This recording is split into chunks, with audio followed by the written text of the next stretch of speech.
今天我们要聊一个颠覆常识的主题：为什么标榜不含防腐剂的食品千万别买？为什么越穷的人反而越胖？有种面包连小狗都不吃，有种蛋糕蟑螂看了掉头就走，可是我们人类却天天在吃。听起来很荒唐，但其实这背后藏着食品广告中最黑暗的陷阱。更可怕的是，长期吃这些东西等于在进行慢性食物中毒。这种慢性中毒已经悄悄爬上了国人10大死亡原因之一，惊人真相让人不寒而栗。所以今天这支影片务必要看到最后。首先，我们先来看一个表面矛盾的现象：为什么越穷的人越容易发胖？在过去，肥胖往往被视为富裕的象征，可是进入21世纪后，情况颠倒过来，肥胖仿佛成了贫穷的标志。你可能也注意到了，在一些经济弱势的族群中，超重和肥胖的比例特别高，这究竟是为什么呢？真正的原因藏在我们随手可得的超级加工食品里头。所谓超级加工食品，就是经过高度工业化制造、包装、美味方便但高热量、低营养的食物。想想超商和便利店里那些最便宜好吃的东西，洋芋片、糖果饼干、泡面、速食汉堡，还有一大瓶一大瓶的含糖饮料，它们有一个共同特点：热量惊人，却缺乏蛋白质、膳食纤维和维生素等人体需要的关键营养。对手头拮据、预算有限的人来说，这些食物实在太有诱惑力了，因为它们价格便宜，口味浓郁，而且吃起来特别有饱足感，花少少的钱就能买到满满的热量，迅速填饱肚子。这对穷人来说仿佛是最佳解决温饱的选择。然而，正是这样的选择，让人一步步陷入健康的陷阱。长期依赖这些廉价的高热量食品，身体会出现恶性循环，每天摄入过多的热量，却缺乏必要的营养素。时间一长，新陈代谢被搞乱，脂肪越囤越多，人自然就发胖了。而更严重的是，营养失衡会让身体处于一种隐性的饥饿状态，吃进一堆热量，却没获得真正需要的养分。大脑会不断发出我还饿的信号，结果就是你会越吃越多，但身体依然觉得不足，恶性循环让体重直线上升。更危险的是，长期吃这些超加工食品，不只是体重数字难看，更会提前引发各种慢性疾病，像是第2型糖尿病、脂肪肝、心血管疾病，甚至某些癌症，都和长期的不健康饮食习惯密切相关。研究显示，经常以垃圾食物果腹的人，罹患代谢症候群和心脏病的风险远高于吃原型食物的人。也就是说，贫穷人口并不是因为他们吃的特别多才发胖，而是因为廉价食物里暗藏的陷阱在伤害他们的健康。让我们设想一个情境，一位妈妈手头拮据，为了一家温饱，她每天买最便宜的白面包、泡面和含糖饮料给孩子充饥。孩子吃得很饱，甚至常常热量超标，可是这些食物几乎没有实质营养。久而久之，孩子体重一路飙升，衣服越换越大号，看起来胖嘟嘟的，但其实身体里缺铁、缺钙、缺维生素。再长久一些，可能年纪轻轻就出现高血压、血糖异常。这不是故事夸张，而是真实发生在许多贫困家庭中的健康悲剧。除了食物本身的问题，生活环境和压力也让穷人更容易发胖。经济弱势的人往往工作时间长，压力大，休息时间少，哪有空闲去运动健身？当生活充满压力时，人们更倾向寻求高热量、高糖分的食物来获得片刻的快乐和安慰，这又加剧了热量的摄取。同时，经济条件差的人可能居住在所谓食物沙漠的地区，附近买不到新鲜蔬果和健康食材，便利商店和速食店倒是一堆，想健康饮食都难。于是，穷人发胖的恶性循环愈演愈烈，越穷越胖，越胖越穷。因为肥胖带来的疾病又会增加医疗支出和工作困难，让他们更难翻身。听到这里，你会发现，肥胖不再只是个人生理问题，更是一种社会问题。食物工业、经济结构和生活环境共同编织出一张陷阱之网，把弱势族群越缠越紧。而这张网的核心线头，就在于那些廉价诱人的超级加工食品。它们是如何让人又胖又不健康的？关键就在它们的成分和加工手法上。这就引出了我们今天的重点：食品广告中的暗黑陷阱。你或许会问，超级加工食品为什么这么可怕？除了高热量、低营养之外，是否还添加了什么见不得人的东西？这里就要曝光食品广告中常见的几大陷阱，其中一个就是让蟑螂和小狗都敬而远之的神秘成分。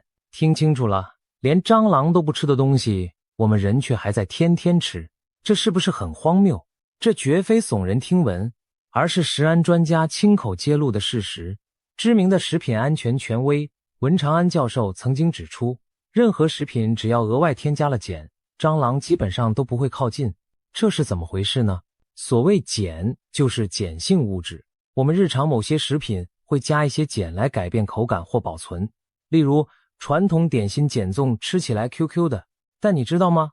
蟑螂对这种碱粽子根本敬而远之，闻风丧胆，连靠近都不敢。再比如很多人爱吃的苏打饼干，里面也含有碱性成分，结果发现蟑螂一样不碰。为什么这些小强闻碱色变？原因其实很简单，这些强碱成分对昆虫的生命健康是剧毒，足以腐蚀蟑螂的表皮，破坏它们腹部的蜡质层，严重的甚至直接要了它们的小命。试想一下，能把蟑螂杀死的物质，对微生物和细菌自然也有强大的抑制或杀灭作用。正因为如此，食品工业很聪明地利用了这一点，在食物中添加某些碱性添加物，既可以改变口感，让饼干更酥脆，糕点更蓬松，又可以顺带抑制细菌和虫害，延长保存期限。看上去，这样食物不就不需要防腐剂也能防腐了吗？没错，很多标榜不含防腐剂的食品，其实就是用了这种障眼法。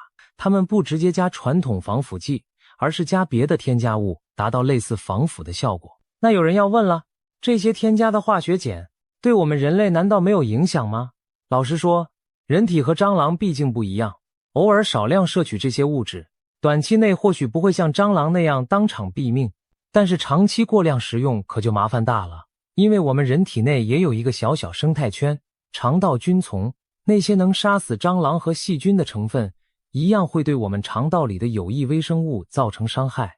长期吃大量含碱或类似强力抑菌添加物的食品，我们肠道中的微生物种类和数量就会大幅下降。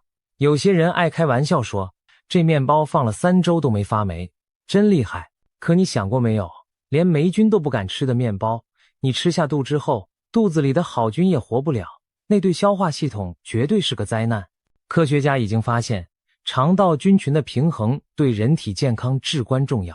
当肠道里的好菌被杀光，坏菌趁势滋生，会导致肠道失衡、慢性发炎。肠道发炎不一定让你马上肚子痛、上吐下泻，但长此以往，身体会出现各种亚健康状态，营养吸收变差，免疫力下降，皮肤变差，甚至影响情绪和脑部功能。最近几年，有许多研究指出，肠道菌相当于人体的第2大脑，和肥胖、糖尿病、自闭症、忧郁症等等都有千丝万缕的关联。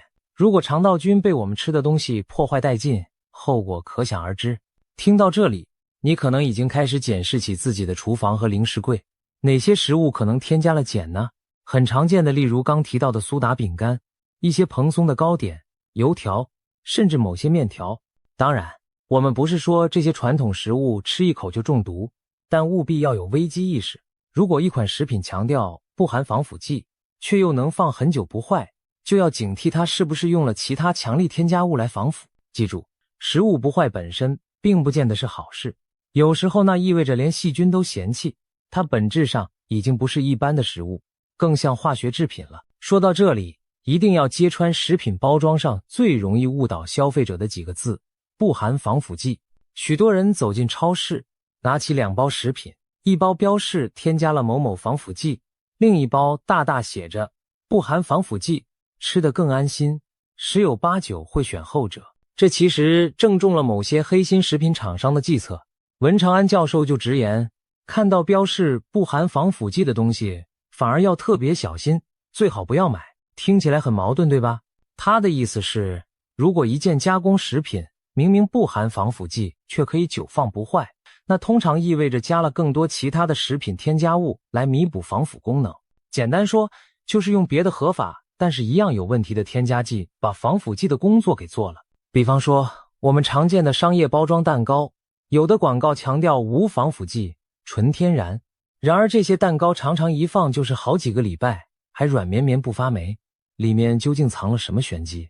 许多时候，秘密武器就是各类复合添加剂，例如蛋糕里头可能加入了乳化剂、蓬松剂、防霉剂，可能以另一种名目出现，甚至使用氢化植物油、含反式脂肪来延长口感的寿命。这些东西从法律上看可能不被归类为防腐剂，包装上就能声称无防腐剂，但实际上它们联合作用让蛋糕既不会干硬变质，也不容易滋生细菌。连蟑螂都嫌恶的蛋糕，我们却可能因为看了无防腐剂几个字就安心的咬下去，这是不是很讽刺呢？再来谈谈乳化剂这种东西，很多人对它很陌生。其实在食品成分表上常看到什么脂肪酸、甘油酯、卵磷脂之类，这都属于乳化剂的范畴。乳化剂的作用简单讲就是让水和油充分混合，不分离，同时它还有个副作用，或者说被善加利用的特性抑菌防腐。因为乳化剂本质上有点像肥皂的作用，可以破坏细胞膜，让微生物无法生长，所以许多烘焙食品、奶精、冰淇淋、火锅料甚至饮料里都加了乳化剂，来让口感更细致柔滑，并且顺便延长保存期限。问题是，乳化剂对人体肠道的伤害可能比防腐剂还大。有实验发现，给老鼠长期喂食常见乳化剂，结果老鼠出现了严重的肠道发炎和肥胖现象。科学家推测，乳化剂破坏了肠道黏膜屏障，让肠道菌丛失衡，导致身体出现慢性发炎反应，进而引发肥胖和胰岛素抵抗等问题。换句话说，你吃了很多含乳化剂的食物，可能会不知不觉变胖，而且还更容易有肠胃方面的毛病。偏偏乳化剂因为用途广泛又超级便宜，食品业者简直爱不释手，巴不得能加就加。所以我们才说，有时候防腐剂并不是最毒的，反而那些五花八门的添加物更伤身。如果一款食品成分表列了一长串你看不懂的化学名称，还宣称没有防腐剂，这时你反而要打起12万分精神。也许你正拿着一包慢性毒药。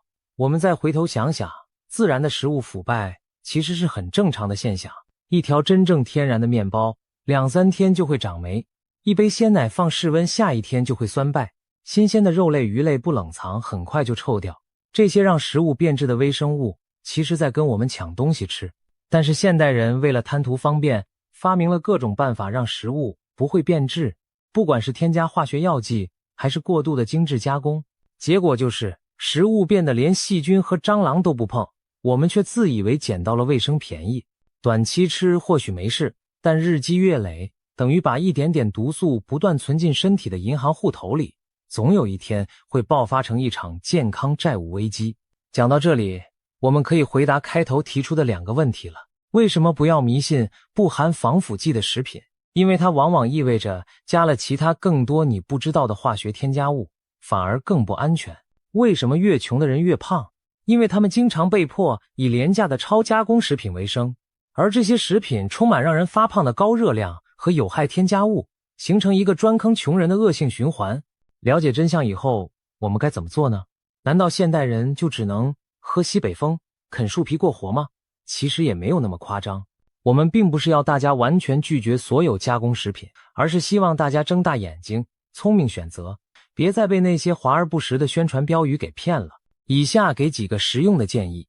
第一，看成分表胜过看广告词，别只盯着包装正面那些诱人的字眼，例如无防腐剂、全天然、零脂肪等等，这些词很多都是话术。请翻到背面，仔细阅读成分标示。如果成分表上一长串化学名称，看起来像在读化学课本，那么这食品还是少买为妙。反之，成分单纯、用料自然的食品相对会健康安全一些。第二，尽量以原型食物为主。原型食物指的是那些没有经过或只经过最小加工的食材，例如新鲜的蔬菜水果、米饭杂粮、新鲜肉蛋奶等等。自己下厨烹调，掌握用料，不但吃得安心，也更均衡营养。有人可能会说，新鲜食材好贵，我买不起啊。其实如果精打细算，买当季产量多的蔬果，自己煮一锅料理，再分餐冷冻保存，未必比吃垃圾食物花更多钱。最重要的是，健康投资绝对值得。与其日后拿大笔金钱去医院对抗慢性病，不如现在就在食物上做出改变。第三，不要让味蕾被加工食品驯化。超加工食品的口味通常特别重，咸重甜，香味浓郁。吃惯了那些强烈刺激，你可能觉得天然食物清淡如白水，但是试着逐渐减少垃圾食物的摄取，让味蕾慢慢恢复对天然味道的敏感。当你习惯了水果的自然甜，蔬菜的鲜美脆甜，肉的原汁原味，你会发现那些充满人工添加物的零食反而刺鼻难吃。饮食习惯是可以改变的，千万别被食品公司的配方牵着鼻子走。最后，我们再强调一次，千万别被不含防腐剂这5个字蒙蔽了双眼。真正健康的食品从来不是靠几个字的噱头来包装的，而是凭着实实在在的品质和营养取胜。如果一款食品需要用华丽的宣传来说服你它很健康，那往往恰恰说明它不怎么健康。尤其当连蟑螂老鼠都不屑一啃的食物摆在你面前时，千万三思而后行。你可不是比蟑螂还耐毒的超级英雄。现代生活忙碌，我们无法完全不吃任何加工食品，但至少我们可以学会选择相对健康的加工方式，选择可靠的品牌，选择少一点添加物，选择少一点糖盐油。如果经济能力许可，多支持一下在地的新鲜食材和食品，远离那些专门以廉价添加物堆砌出来的假食物。这不仅是为了自己的腰围和体重计上的数字，更是为了长远的健康。为了不让自己和家人成为食品工业阴谋的受害者，食品的陷阱无所不在，但知识就是力量。现在你已经知道了不含防腐剂背后可能藏着的秘密，知道了为什么越穷的人更容易胖，以及蟑螂都敬而远之的添加物如何影响我们的身体。希望这支影片能让你在超市结账前多一分警惕和思考，在食品选择上觉醒，才能真正掌控自己的健康命运。记住，吃得明白才能活得明白。让我们一起远离慢性中毒，吃回真正的健康与安心。今天的分享就到这里，感谢你的耐心观看，我们下次再见。请大家照顾好自己的饮食，远离那些连蟑螂都不吃的东西。健康人生从餐桌开始。